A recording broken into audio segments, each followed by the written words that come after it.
G'day guys, and welcome in to my first Minecraft time-lapse. This week's theme is going to be treehouses, and of course, with that theme in place, we've started out with 4 large spruce trees.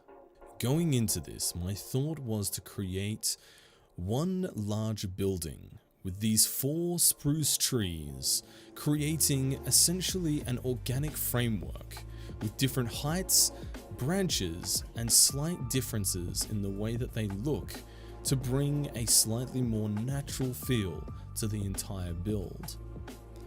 Obviously, there was going to be a lot of work to do, so you can see here that I immediately start to imagine some sprawling roots appearing out from the base of the tree, as if to support this colossal monster.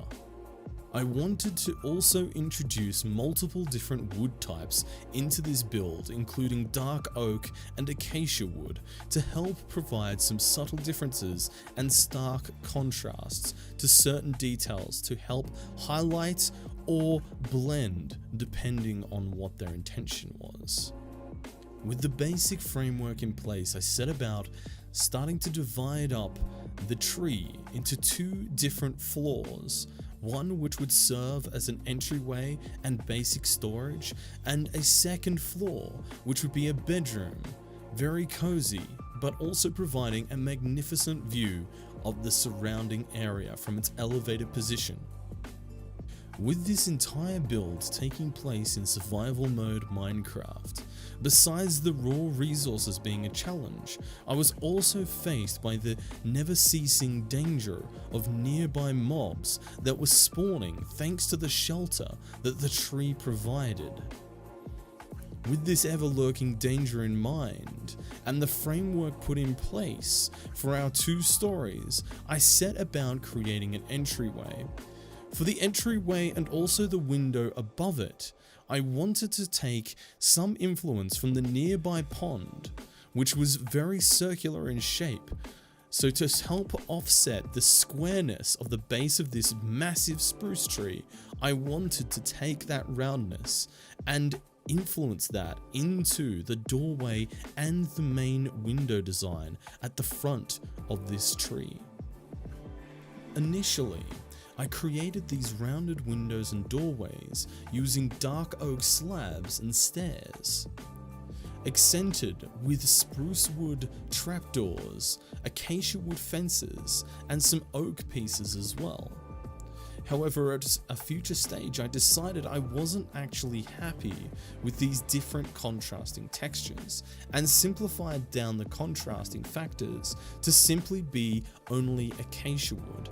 I really like the way that the red wood texture stands out against the darker spruce and the dark oak planks.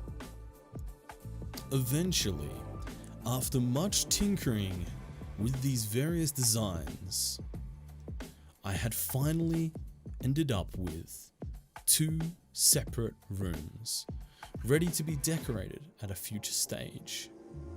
But first, there was other, more important details that I would need to turn my eye towards.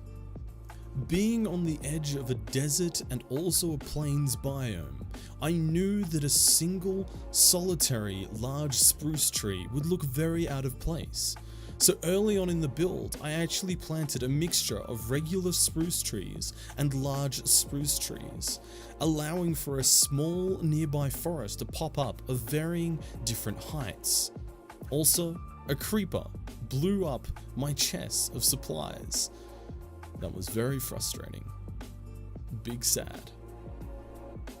Once I had organized all of my building materials into a new chest and filled in the crater the dastardly creeper had left behind, I began to turn my eye towards a few of the overall details of the build. This was when I decided to change the accentuations and increase the presence of acacia wood in the front of the build. I also wasn't happy with the overall shape of the tree. It wasn't tall enough, it was too boxy. I knew that I had to build out the roots more and also make the tree taller. However, making the tree taller would have proven to be a large amount of work. Fortunately, with the ingenuity of Drongo at my disposal, I climbed to the top of the tree and cleared a spot with 4 dirt blocks, ready to place in an extra area for another tree. Mega Spruce was about to be born. With this new plan in mind, I knew that I would need to start to fill out some of the empty spaces in between the 3 existing spruce trees out the side. To do this, I started to mix in some oak leaves in amongst the existing spruce. I used oak leaves because I wanted to achieve a slightly different texture and also help to blend in any future vines that I was starting to toy with the idea of using at this time. I was considering using vines in this build as a way of trying to add some kind of natural irregularity to the shape and nature of this tree. I immediately was quite happy with the results as I placed them down and decided that I would definitely be going ahead with using these vines. And as Mega Spruce prepared to be born, I was beginning to already feel hopeful and optimistic. Mobs surrounded the tree and more creeper explosions went off into the night. However, not deterred, Mega Spruce was a go. Would it be a good idea or would it not? Time would tell.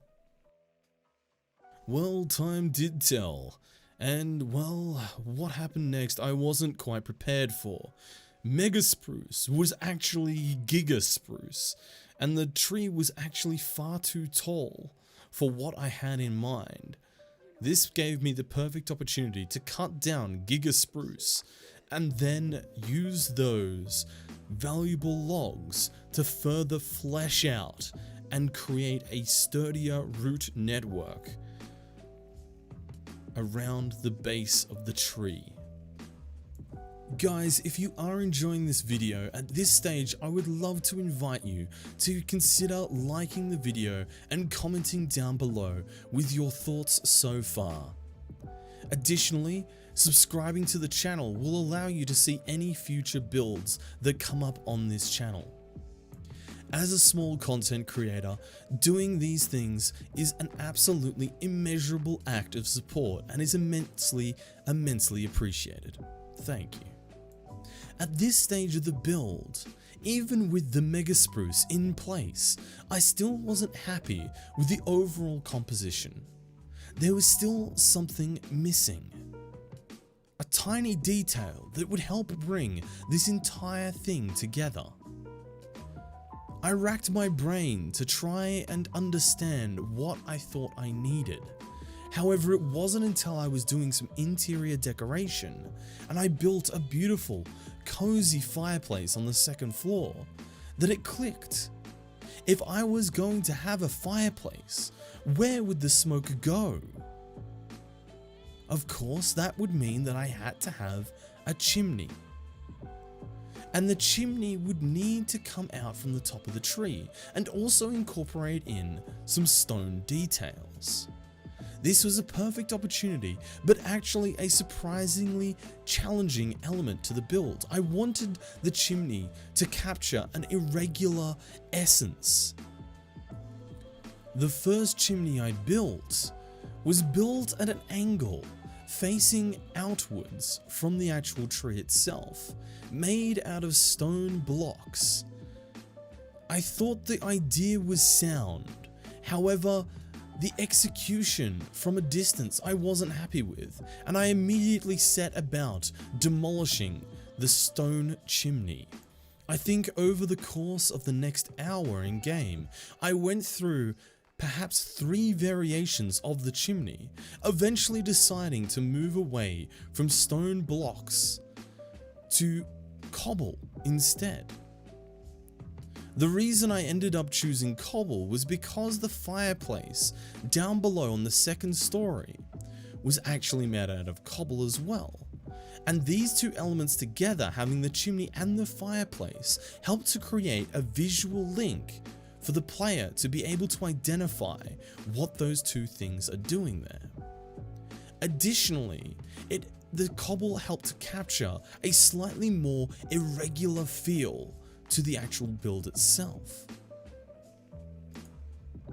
And while the initial couple of designs of the chimney had it facing in a slant outwards from the tree, I ended up deciding to build out from the tree and allow the chimney to be moved in a diagonal pattern so that when you were looking at the tree face on, that you could actually see the slant in the chimney from the front. This would help to accentuate that truly slightly higgledy-piggledy natural essence of that part of the build.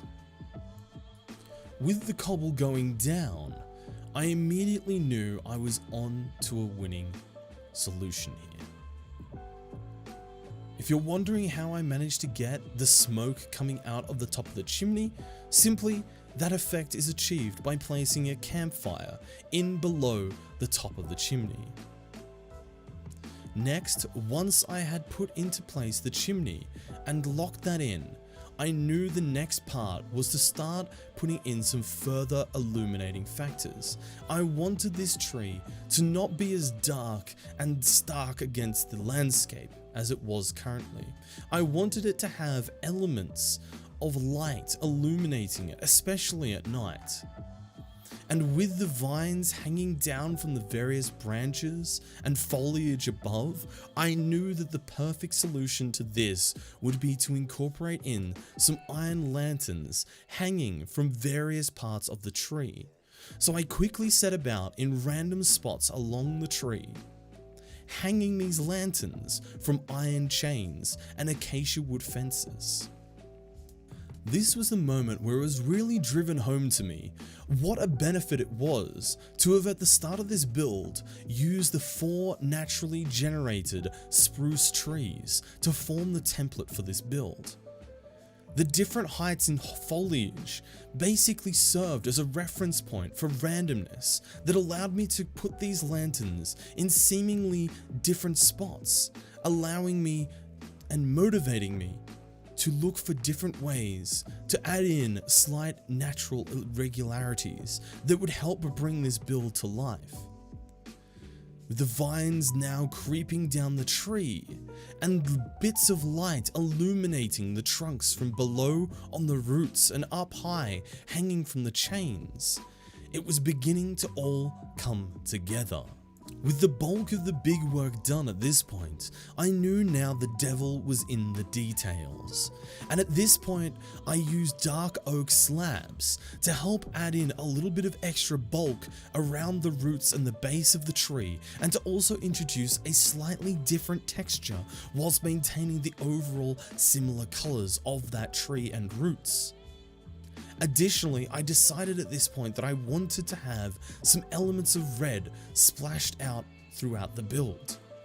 This was to tie into the acacia wood, which has slightly reddy orange tinges, but also because it stands in stark contrast to the green and brown that the rest of the build was built up of. So this meant red flowers, a red bed, and also red carpet. And once I'd created a beautiful little cobblestone path leading out from the front of my tree, I knew I was just about finished. This had been an amazing build and well outside of my normal comfort zone, but I was so pleased with the result. So now, let's go ahead and take a look.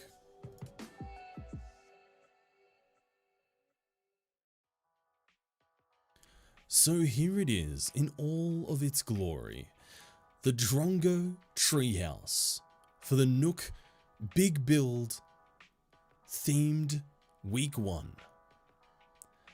Coming up the cobblestone path here, we are greeted by this beautiful entryway, accentuated with dark oak and acacia wood elements, illuminated by beautiful hanging lanterns.